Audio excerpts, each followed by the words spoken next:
Welcome back to another edition of VC TV. I'm your host, Kyle Ellicott. We've got a fun, exciting episode for you here today. We're going to be talking about clean and environmental technologies and where these industries are intersecting with some of the latest impactful technologies. We call this the convergence. We call this Industry 4.0. There's so many terms that this goes by, but really this is all about the digitization of industries and technologies, where these two are coming together and how they're transforming the industries we know of today for tomorrow.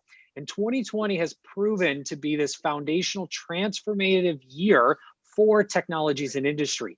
Looking ahead to the next decade and how all of these industries will be impacted and changed as we know it. What does that mean for business? What does that mean for you as investors?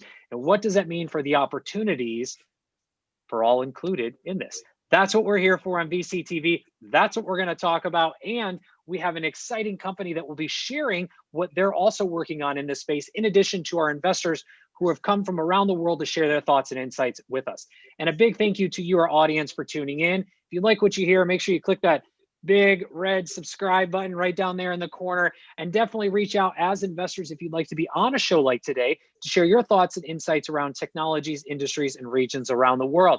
And entrepreneurs, this is not just a show for investors, this is also a show for you. We have a virtual stage that Shane will be joining here in just a few minutes, and there's an opportunity for you to also get up on that stage, pitch us as investors to get real-time feedback on your company and or product or service, along with get the chance to get exposure to our live audience. Great opportunity here as we round out the end of the year for you and your business. Do reach out to the team and or myself, and we'll find the right opportunity for you. With that being said, a huge thank you to the LATOKEN team, Maria and Emmanuel, for making VCTV possible every single day. With that, let's go ahead and dive in and introduce our investors. Before we get to our exciting virtual stage, we've got a few thoughts and insights we want to get out there to you, audience, so stay tuned. First and foremost, Nikunj. I totally messed it up. I practice and I practice and I practice behind the stage. I screwed it up. I apologize. Intro and a background for everybody. Thanks, Kyle. And I can vouch for the fact that you had it right in the beginning and you progressively went downwards from there in my name. So my name is Nikunj Jinsi. Glad to meet everybody. I'm based in Washington, D.C. right now. And up until a year ago, I spent about 16 years at an organization called the International Finance Corporation, which is the private sector investment arm of the World Bank Group, where I built and ran the venture capital business, which eventually became a $1 billion plus investment practice, where we invested into technology-driven companies globally, specifically with an emphasis on developing markets. And built a practice that was, focused on various areas. Between the years of 2009, 2013, we were doing, for a variety of reasons, only exclusively environmental tech and clean tech investments, both in companies at a later stage, so Series B investments between $5 to $25 million, as well as into funds. Beyond that, we invested, after 2013, we took on the mandate further to invest into areas such as logistics, mobile, agri-tech, and beyond that. I stepped down over a year ago, and since then I've actually developed an investment platform called Better Future Capital Partners, where I have a partner based out of Germany, where we are looking to focus exclusively on making investments in climate and clean technologies globally. This was initiated by the World Economic Forum many years ago. My partner and I took on that mandate, and we have been involved in the setup ever since, where we focus on investing into innovators globally in the spaces of climate technologies and environmental technologies. And why does it get me excited? One, I fully support and believe in the mission. Two, especially post-pandemic, the sense of urgency is only heightened on having to get into sustainable and green and recyclable economies. And thirdly, with the ongoing digitization of all nations, not just developed markets, the US and Europe, but also developing markets specifically, there's a once-in-a-lifetime opportunity to develop live business cases that work and are sustainable. So I'll leave it at that and hand it back to you, Kyle. Wonderful. And Outstanding work. Can't wait to dive a little deeper into that. But before we do and go to Wendy here, real quick, so where you guys are investing now, what stage do you invest at for our viewers who may be tuning in for the first time and learning about your investment practice? Do you invest in seed, seed prime, early stage, late stage? Where are you typically making investments at? So for me, the answer is still later stage, so Series B and beyond. Check size minimum of investment check size of anywhere from $3 million and above. But it's typically at Series B, so we wouldn't be the first institutional investor in deals. Wonderful, and thank you so much. Just good information for our audience. And with that, Wendy, welcome back here on VCTV. It's a pleasure as always. Woo! A little intro, a little background. Woo! Go for it. It's all you. So I'm Wendy Diamond, and I have my own family office where I am investing in seed. I sometimes will go into Series A. I am also very much into all impacts. So whether it's in health, agriculture, clean energy, also in technologies that are going to be enabling all this as well. I'm currently very much involved in agriculture around the world and looking at the importance of ag tech to enable everyone in the world's equality and empowering women especially. I also have a foundation around the world that empowers women in business. I created an official day in the world that is recognized by US Congress, Governor Cuomo, and we're celebrated in 144 countries. On November 19th, it's called Women's Entrepreneurship Day. And we bring governments, business leaders, civil society together to collaborate to find solutions to uplift women in business. I'm also very strongly a believer in blockchain and Bitcoin.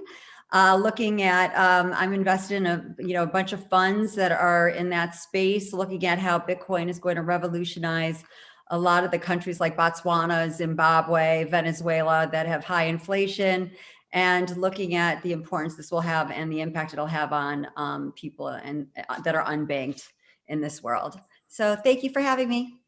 Wonderful, and welcome to you both. This is exciting, and both with your experience. Want to dive right into what you're seeing as the current state of both clean, climate, and also environmental technologies. We've seen and heard a lot of efforts around sustainability and around climate change, whether that be on supply chain efforts, whether that be in many different industries around mobility and transportation, smart buildings. There's a ton of buzzwords I could throw out there, but what's really happening? What are you both seeing that's really happening in these industries, either from a capital perspective and what you're putting to work, or from an industry perspective and what you're seeing kind of grow and change and emerge? And Nikunj, let's start with you first, and we'll go to Wendy. Yeah, thanks, Carl. And I'm coming in from you put out a lot of buzzwords out there. Actually, those are active words, so there's actually substance to it. They're coming in specifically from developing markets, deals that we're seeing happening in places like India, but also Africa, China, Brazil. It is indeed a lot of data-driven applications on the ag tech side. There are actually 5-6 active live deals on ag happening in India right now. And I'd say by far the most active space within this within the area remains to be the broader e-logistics / mobility area. So that covers a lot. That could be anywhere from last mile delivery to greening supply chains. But there's a good amount of that happening right now. Why is it happening now? Because it's I think people are noticing the need for more transparency and the availability of data that's around to cut out many of the intermediaries that are actually stopping the transparency from happening. And beyond that, so you're seeing for the first time, you're seeing actual business cases being developed. We started out, we meaning at the IFC days, we started out 4 or 5 years ago investing into that space in China, which not surprisingly took a lead on it given their access to data and their ability to scale. Invested into a company called what is now called FTA, Full Truck Alliance.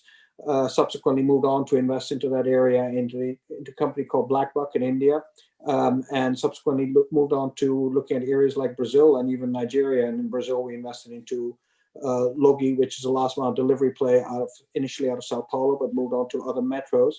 And Kobo 360 is another long haul trucking delivery play in the mobility space in Nigeria. which is just about to close its Series B funding out there. So a lot happening, and amongst first companies that I mentioned, these are already $1 billion plus valued companies. So it's not like these are fledgling companies, but unicorns in their own right, attracting a good amount of money. And I'll again highlight that a good amount of activities are happening on the agri-tech side as well, and haven't even started getting into IoT for energy access and other areas. Wonderful, and we're definitely going to unpack some of those. I'm glad you proved me on the buzzwords and that there's real activity there, because we hear so much about this, but we don't really see the work at hand. And sometimes, similar to the word impact, a lot gets lost in the idea of clean environmental or climate technology as well. So thank you so much for clearing that up. Wendy, to you, current state, what are you seeing? What is happening in these industries that you've been paying attention to? Well, first of all, I think with the pandemic and COVID, everybody is now aware of the importance of, impact investing, right? Whether it's going to be health, whether it's going to be agriculture, et cetera. Some of the updates on my investments. I'm as well very involved in India, and one of the companies is called Producers Market, where we have a partnership with the government of India and the United Nations Environmental Program, and ZBNF, where we're bringing on 6 million impoverished farmers onto our platform in the state of Andhra Pradesh. And this is where they've stopped using fertilizers and pesticides and have gone to their old ancient Indian practices of sugarcane, manure, and urine to fertilize the land. And prior to doing this, they had a high suicide rate because of the food and not eating healthy and just the environment and so forth. So what happened now is that whole community is thriving. They're getting more money for their harvest. And we are enabling on our platform, we're enabling them to be part. We've given 20% of this company called Producers Market equity to these farmers, right? That we have been onboarding all over the world, including in India and Africa, et cetera.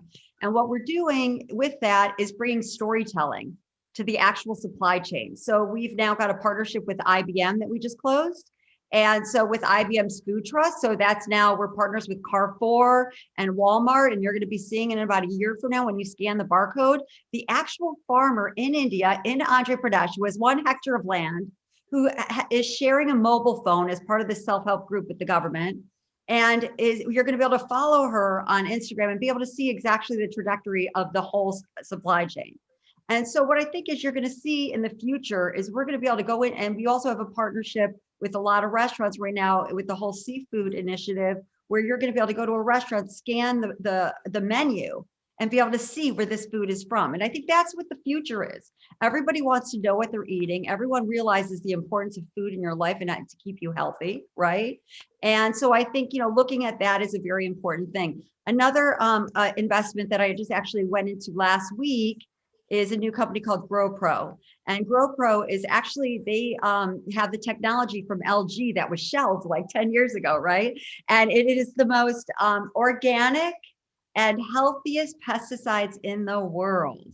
And so this is, they just basically got all the rights to this, and we're launching in the next, I think 90 days to the world. So that's another thing about looking at the environment, right? And looking at that. Another investment I'm in is IGP Energy. We have the technology to retrofit any diesel engine to be 50 to 70% less carbon emissions.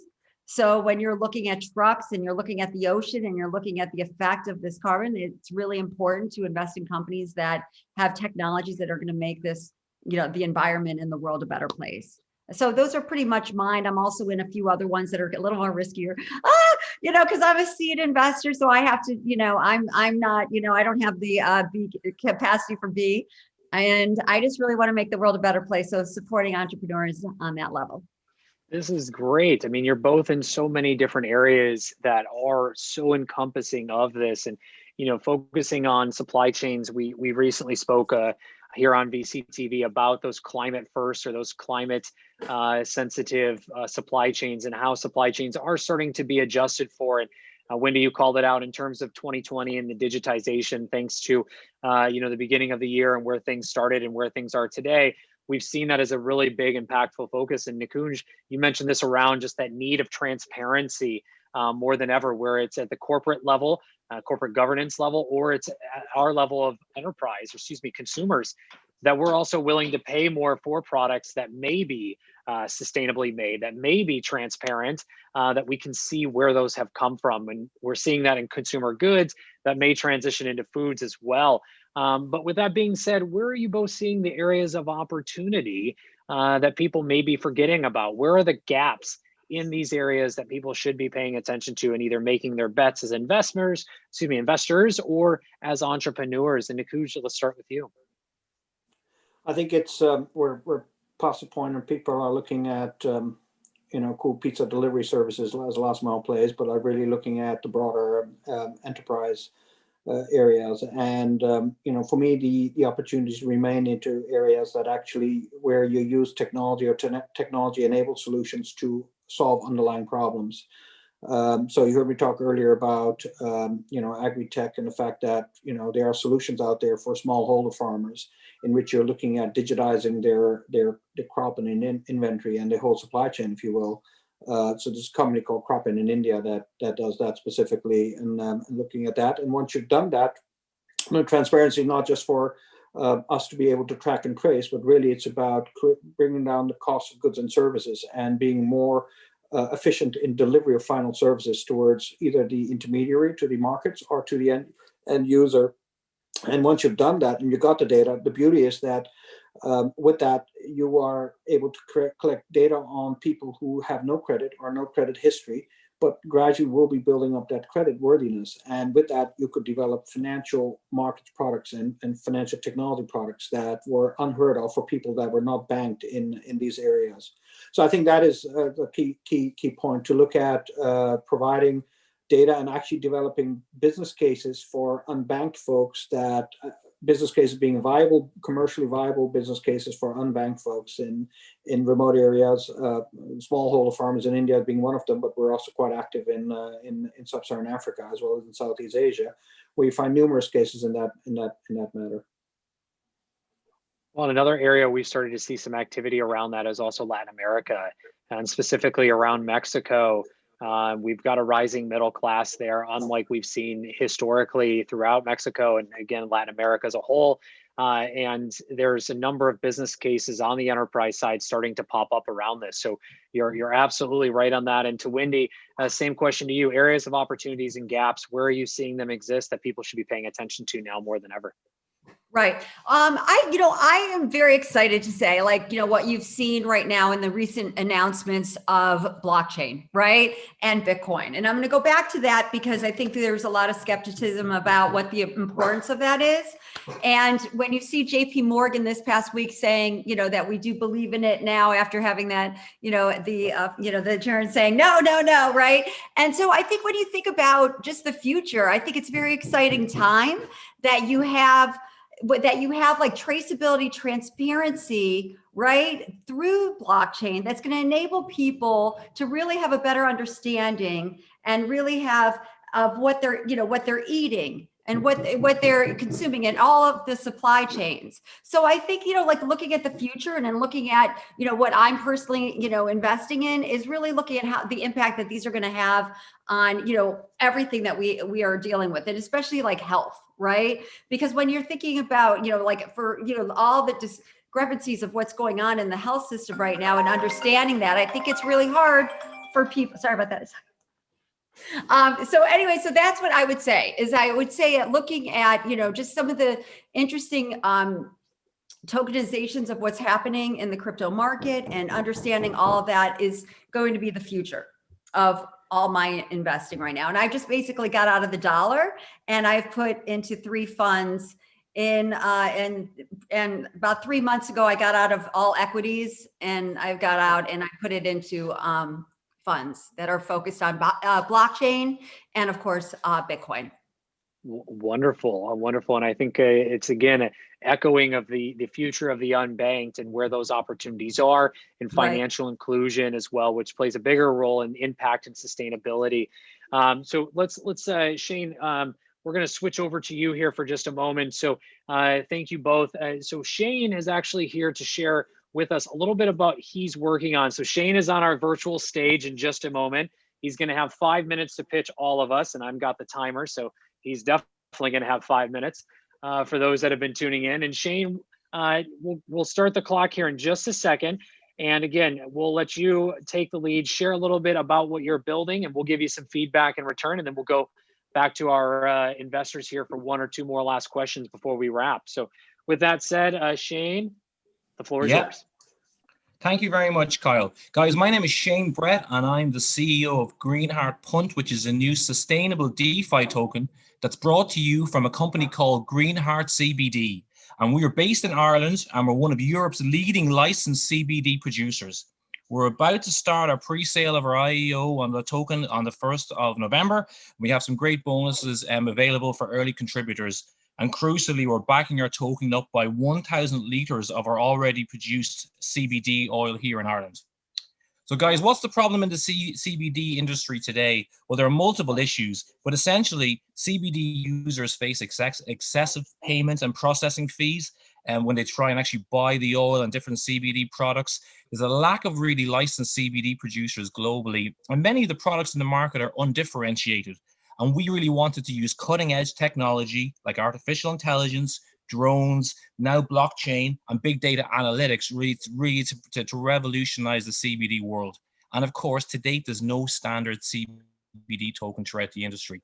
As I said, we're an established Irish business with a demonstrable track record of successful product delivery over the last 2 years. We've already grown our first harvest in Ireland, and we believe we're the fastest growing CBD supplier currently in Europe. So what makes us unique is that we plant our own harvest right from seed to shelf. At our facilities outside Dublin, we process using cold press extraction methods our CBD oil, which really keeps a lot of the goodness within that. And we use our partnership with a huge drone manufacturer to really enable the production process. In terms of our financials, guys, since we launched in January, we've signed up over 1,000 new customers through our website, and our return rate is well over 55%, which is nearly 3 times the industry average. Month to month, our sales have grown by at least 20% and sometimes more. And right now we're selling in the region of about $1,000 a day of our CBD oil through our website.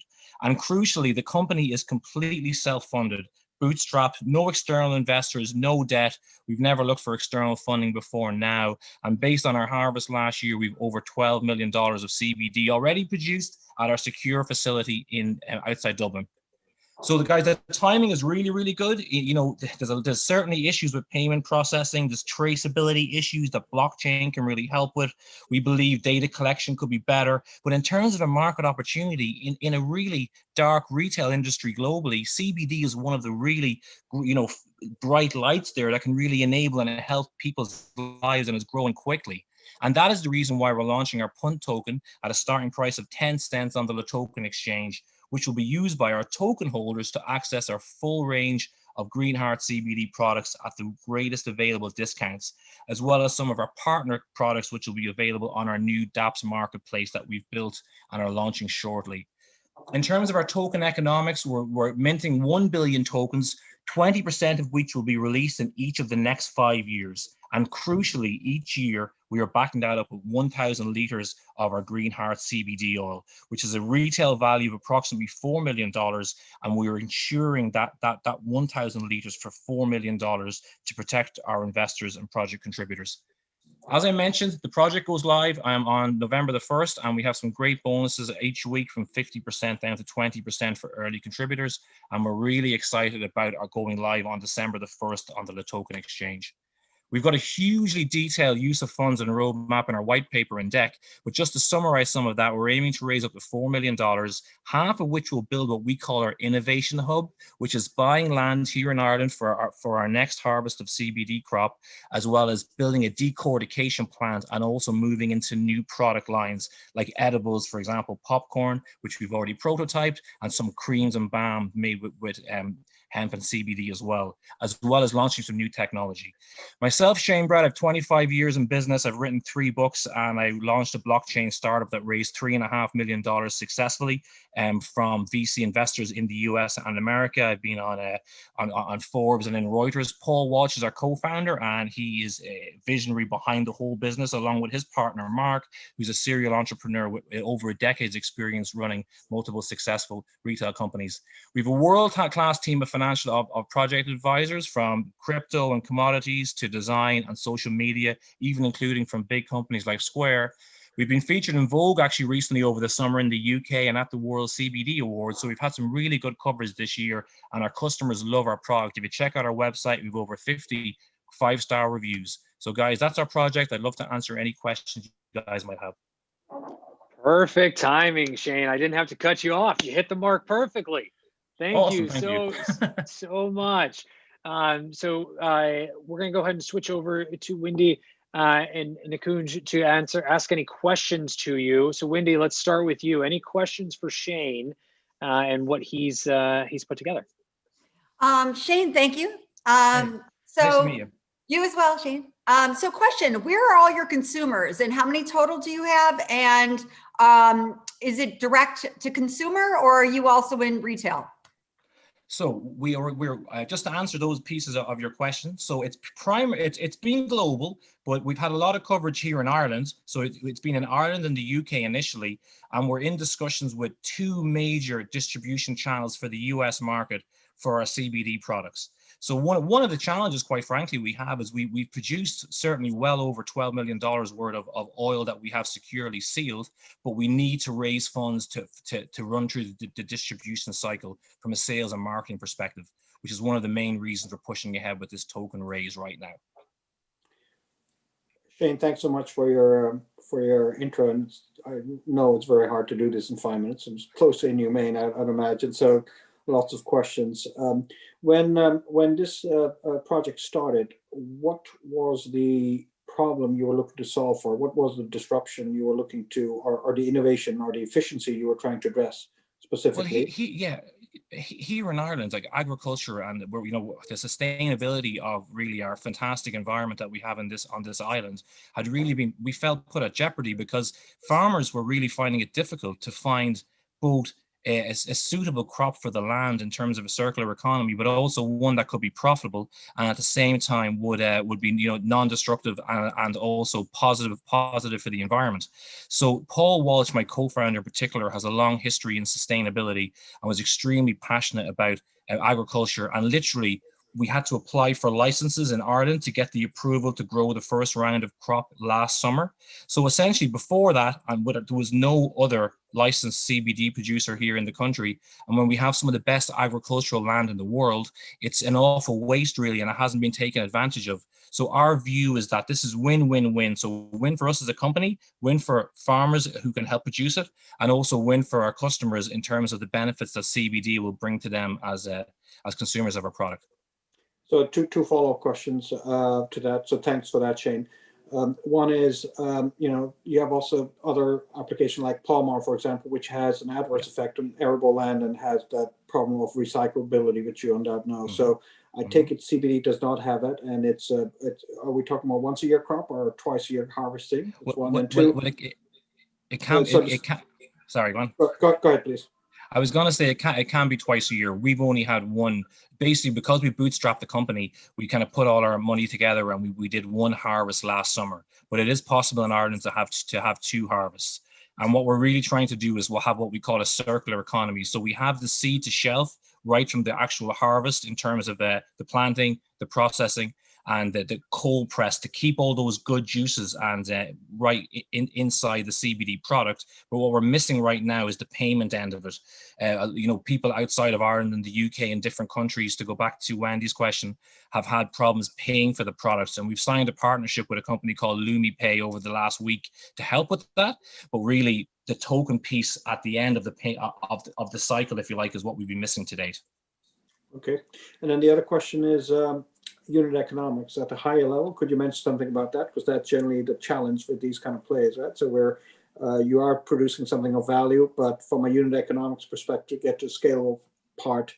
We appreciate your, I think you mentioned 1,000 liters is $4 million worth of value, but how does it break down in actual unit economics versus the cost of producing that? Sure. So the cost of our first harvest was just under $200,000. So we basically took that from our own funding, essentially, that we put together. But after that, it's an extremely profitable business. So the actual cost per unit, the cost for producing this bottle here is less than $5, and we can sell that for approximately $90. And we can sell the larger ones for about 150, and they cost about 550 or so. So the first harvest, that $12 million I mentioned, is already paid for. I said what we need the funding for is to actually sell it and market and distribute it. Because just going back to Wendy's point, it's been through our website to date because we haven't had the fund. In my previous business, I grew an office in America and over in Asia, but I know how expensive that is, and we just haven't had the funding to go on the ground in other non-European jurisdictions yet. And Wendy, any last questions as we come to the top of the hours? Yeah. Yeah, please. I mean, Shane, so I find this industry, it's funny, a really good friend of mine's in it, and I just had a conversation with her this morning. I'm not personally invested in this space, but I'm very curious because what is the competitive landscape within Ireland and Europe, and is there any legalese in coming into America, or is it clear? So the two pieces there. We have one other competitor here in Ireland, which primarily focuses on the Irish market, whereas we really have a global vision. Absolutely. We have a really good legal team as well that we work with, who've given us a lot of advice about the European landscape. And the European Union has brought out a standard directive, which has helped, not completely, but it's really enabled a lot of the landscape to become flatter across the 27 countries in Europe. Certainly within the US, the farm bill that came out 2 years ago has really helped the CBD landscape in the US, but I would say the market there is probably a little bit behind Europe, which is one of the reasons, again, we focused on Europe first. But I think the US is going to catch up quickly because they've legalized hemp at the federal level for agricultural processes under that farm bill. Wonderful. Thank you, Shane. Yeah, I will like to do this, because of my foundation, we're in 144 countries. Wow. The person that represents us in Ireland, she's the head of the World Trade Center Dublin.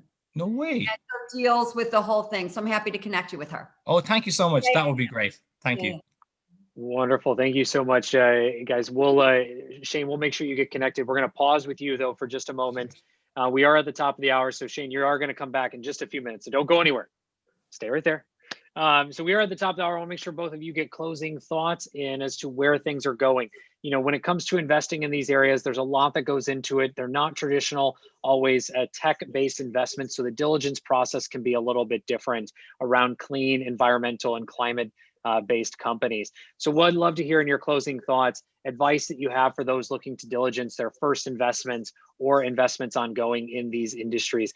I am terrible. And let's start with you again. I apologize. No Where do you closing thoughts as investments, and then where can everyone find you online to continue the conversation? So I think it's an interesting play. I'd like to actually understand the use case from people who are actually using it eventually, who bought the product. What I would focus on, other than the team, is the scalability of the product. There are tons of businesses we see that have cool services and cool products that, at least fundamentally, conceptually, make a lot of sense. But then to develop it into a scalable play is usually the challenge, and so that's one. The other thing which we didn't get into is the whole tokenization of this. I'm not sure why the company decided to go down that route. We don't have enough time for that, but the tokenization itself is intriguing, but it could also mess up the cap table and knowing what's happened over the past 2-3 years with several of the companies that went down that route, it may not be the most obvious route. So I'd like to understand the background there. Absolutely. Thank you. And where can everyone find you to continue the conversation? Nikunj@jinsi.com. Wonderful. And Wendy, to you, quick closing thoughts, and then where can everyone find you as well online to continue the conversation? Closing thoughts to Shane, or just overall? Overall. Overall, okay. My closing thoughts are, you've seen the statistics. 50% of people now are interested in impact investing. I think the future is investing in these young startups that have, intellectual property and have patents and so forth, that are truly looking at how they can make a bigger impact in the world to make this world a healthier and more positive place. So my thoughts on this is I'm excited. Certainly an honor to meet you, Nikunj. I mean, my gosh, hopefully I can send you my people. Anyway.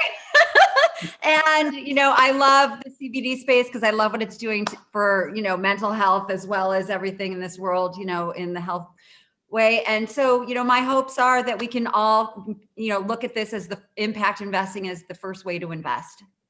Wonderful. Thank you both. Shane, I'm going to let you close us out. Quick shout out to the world as to where they can find you and the company online to continue Great, the guys. Thank you conversation if so they're much. interested. Thanks, Kyle. So check out our website, which is greenheartcbd.ie. And also you can check out our Telegram group, which is also Greenheart CBD. I for many years, I had 3 different operations on my spine, just going back to Wendy's point about the benefit of CBD oil. And it's made a huge difference to my life personally. My back was that bad, but certainly it's been transformational in my own life. Thank you, Shane. And to you, our audience, thank you so much for tuning in. If you like what you heard, make sure you click subscribe. Do give us a thumbs up and reach out if you'd like to be on a show like today with our investors, or like Shane on the virtual stage here at VCTV, getting the chance to pitch us as investors and also get real-time feedback on your product, company, and or service, along with getting a chance to pitch our entire live audience as well. And a big thank you to the LATOKEN team and to our investors, along with Maria and Emmanuel, for making VCTV possible every single day. With that, I'm your host, Kyle Ellicott. You can find me everywhere online. We'll be back here tomorrow with more VCTV. Thank you, everybody.